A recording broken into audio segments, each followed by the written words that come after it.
So I'm Roger Nairn. I'm the co-founder and CEO of JAR Podcast Solutions, which is formerly known as JAR Audio. Yeah, so I saw something on LinkedIn last week saying that JAR Audio is going away, and it's gone away now. Tell us about that. Yeah, so I mean, we're an 8-year-old company. We originally were calling ourselves JAR Audio. Part of it is obviously the fact that, podcast is evolving, audio and video. We do all of that. We do everything when it comes to the clients that we work with. So there's that, which is, the simple answer. The larger, more sort of structural and strategic answer for us as an agency is because, again, because the industry is evolving so much, we're getting asked a lot more difficult questions from the clients we work with, specifically CMOs and brand leaders. And they all want to know sort of, what is this podcast going to do for my brand? And, the great thing is that we've always had an answer for that. We've always been able to, create great podcasts that happen to solve different business challenges, meet their business goals. And so the podcast solution, the solution side to it all is something that we've always been doing, which is solving business challenges with podcasts. So you have a new system as part of this. It's the launch of the JAR system, which luckily stands for Job, Audience and Result. Exactly. Tell me about what that system is and how it works with you. Absolutely. So everything that we look at through the lens of this JAR system. As you said, Job, Audience and Result. So everything starts with a job. When we sit down with a prospective client, we always ask them, what is the job that this podcast needs to be doing for you? And specifically, we work with brands, enterprise brands, mid-sized brands. And, going back to the, my original point of the industry changing, it used to be that podcasts were sort of a nice to have, something that brands were testing out and playing with. Now they're seeing the value in a podcast playing a key role in their marketing ecosystem. But that doesn't mean that it can just sit there and be a fun little toy to play with. It actually has to have an ROI behind it. So what does it need to do? Let's say you're a brand that needs to engage with a specific audience, or let's say you want to increase your thought leadership, or you need to educate an audience on something, or maybe you just need to engage with them via, great entertainment. That's the job. That's the job that this podcast needs to do. So then there's the audience. Now, obviously we want to know, who is it that this podcast is meant for, but more specifically, how are they engaging with content these days? What other podcasts do they like? What are the other things that we need to know about them in order to truly create something that's, of high value to them? And then there's the result. So at the end of the day, what can we point to say this podcast was successful? How can we measure that? We work with a bunch of incredible partners that help us measure, but also looking at all the different analytics and everything that we have access to these days as an industry. We're building custom stacks, depending on the clients we're working with, that allows us to point to that success. But then there's the success of the podcast, but also what we want to be able to consistently deliver on is, how is this podcast impacting the brand specifically? And that's something we're always looking at. And so how are you measuring some of those results? I mean, what are you going back to a client with and saying this was a successful thing because X? Typical marketer answer, but it depends. And everything is going to be everything's going to be unique and different for a client. But a lot of times we're measuring brand lift. So we're working with Signal Hills of the world, who are helping us with brand lift studies. We're obviously looking at the qualitative and quantitative side of podcasting. So we're looking at obviously the quantitative side, which is downloads and the actual engagement rate. We're looking at listen through rate, the consumption side of it all. But then we're also on the qualitative side looking at reviews and comments, and we're running surveys, and we're doing everything that we need to be doing in order to get as much input from that audience and feedback from that audience and filtering it back into the project. But also, we are using a ton of different stacks to measure conversions. We're doing different things to connect the actual podcast to the brand itself. They're measuring different impacts the brand is having on trust and authority via different surveys that we're doing. And we're also able to measure things like loyalty and things like more likelihood to purchase from or more likelihood to engage with, via survey as well. I'm sure that many of the people who are enjoying this podcast, I'm sure that the one person who's enjoying this podcast is curious about brand lift, because I hear that phrase an awful lot. To be honest, I don't know what it means. What does brand lift is a totally it's a catch-all, right, in a lot of ways, and it's a catch-all that within the context of advertising really just means positive impact that in the case of us is the podcast is having on a brand's perception, awareness, consideration. So I'll give you a perfect example. We once worked with American Express on a podcast called Build It Braver. And when we worked with Signal Hill, we developed a survey that, one of the questions we really wanted to know is, how is listening to this podcast going to increase or perhaps decrease the consideration, in this case, a small business owner has in, subscribing to an American Express business card. And so in that case, we were able to measure, a certain percentage that the podcast had, an impact on, and we're able to quantify that.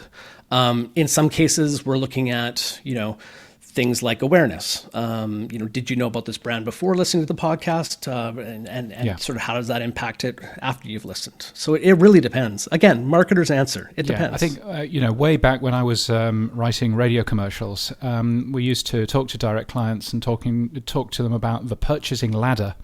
And basically your job as as an advertising copywriter was to get that brand, one rung higher in that ladder. I mean, ideally more than one, but you know what I mean. So if you were thinking about buying a bed, where would you go? Well, you go to this company and that company and the other company, and you wanted to move that person higher in that purchase ladder, which I guess is one part of brand lift, but it sounds as if it's got quite a lot of other things in there as well. Well, I mean, and to flip that on the other end of it, we think about a purchase funnel, which always starts with the sort of top level awareness, understanding what the brand is. So, podcast plays a good role in that, but then more importantly, there's the engagement side of the funnel. So how long can we keep their attention and sort of capture their interest and keep it? And we always talk about a podcast through JAR as a good podcast is sticky. It keeps a listener not only as a subscriber, but it actually gets them more into the ecosystem of the brand itself. So great podcast is great for that. Mid-funnel, which would be considered consideration, this is when they're starting to educate themselves about certain topic or certain product or understanding, certain categories. So podcasts can be used for that. You often see thought leadership sort of in that sort of tier. And then there's the and then there's the conversion itself. It's the actual purchase. And we could talk about this for days. Some podcasts are better than others when it comes to conversion. We're of the mindset that podcasts as a whole, podcasts themselves, like a full branded show, are not what I would consider to be a good investment if you're looking for, quick conversion. Podcast advertising is, but an actual podcast itself, you got to build up an audience. You have to layer in a lot of advertising, frankly, and talking about yourself and the brand, and that's not what a listener wants to experience when they listen to a brand show. They want, great narrative that just happens to be brought to you by that brand. But some shows are better than others when it comes to those conversions. And looking wider at the whole world of branded podcasts, do you think companies are taking branded podcasts seriously, or is it sometimes still seen as a bit of a CEO, indulgence? CEO wank. Yeah, no, it's. I knew that's what you wanted to say, right? I'd say it's sort of it's a mix. I would say that it also very much depends on the brand and how seriously they take the relationship they have with their audience as a whole. I wouldn't necessarily put it into the podcast sort of field. So you see a lot of brands that are very focused on themselves, focused on talking about all the great things that they're doing, and that's not what content marketing is about. On the flip side, you see brands that are just doing an incredible job of providing a ton of different content that happens to be coming from the brand, and so they're the ones that take the podcast a lot more seriously because frankly, I think they just have a ton more respect for their audience, respecting their time, but also just understanding them more and having a bit more of a deeper connection with them. But we do still see a lot of the brand leaders saying, my CEO wants a podcast. Just as like from a purely like functional production standpoint, some CEOs can be great. Some CEOs are founders and they've built this company and nobody knows, the ins and outs of a certain category better than them. But then sometimes they're just frankly difficult to work with because they're so busy. And to actually produce a podcast with a CEO as a host is incredibly challenging just because you got to nail them down as far as timeline goes. And what in our experience, what's happened or what tends to happen is the show loses its cadence and momentum because, so-and-so will fly off to Davos for the week and screw the podcast schedule and screw the the production schedule. Like I got to go here and there. And what ends up happening is unless you've got a really good runway of episodes, things get really disrupted. Yeah. You've mentioned American Express. Who else has JAR worked with recently? Well, recently we just did a podcast with the Wharton School of Business, which was actually a collaboration with Accenture. And we've also done some stuff with Deloitte, and we continue to do a lot of great work with Amazon. But we've also worked with Cirque du Soleil, Lush, pretty much every vertical we've done a show in. Very nice. My wife works in the circus here, and we went to watch the Cirque du Soleil in Vegas, and I was the person pulled out of the audience to go and perform. I don't think she's ever forgiven me. But that was. I have a secret. I have a wish to do a show entirely based around the people that get pulled out of the audience. Oh yeah, that would be. That would be a thing. Actually, just as a side note, I remember once going to a Cirque du Soleil show in somewhere, I think it was Mexico, and about 5 minutes before the show was about to start and everybody was in their seats, all of a sudden the lights dimmed, not to the point where you knew that the show was starting, but something was about to happen. And all of a sudden this woman came out of the ceiling. She was hooked into a big hula hoop, beautiful like gold hula hoop. And she started to sort of spin around, and eventually she landed right in front of this couple and took out a box and handed it to the man there, and he proposed to his girlfriend. And it was like the most amazing proposal. It was awesome. Like you can't beat that, right? Wow, gosh, yes.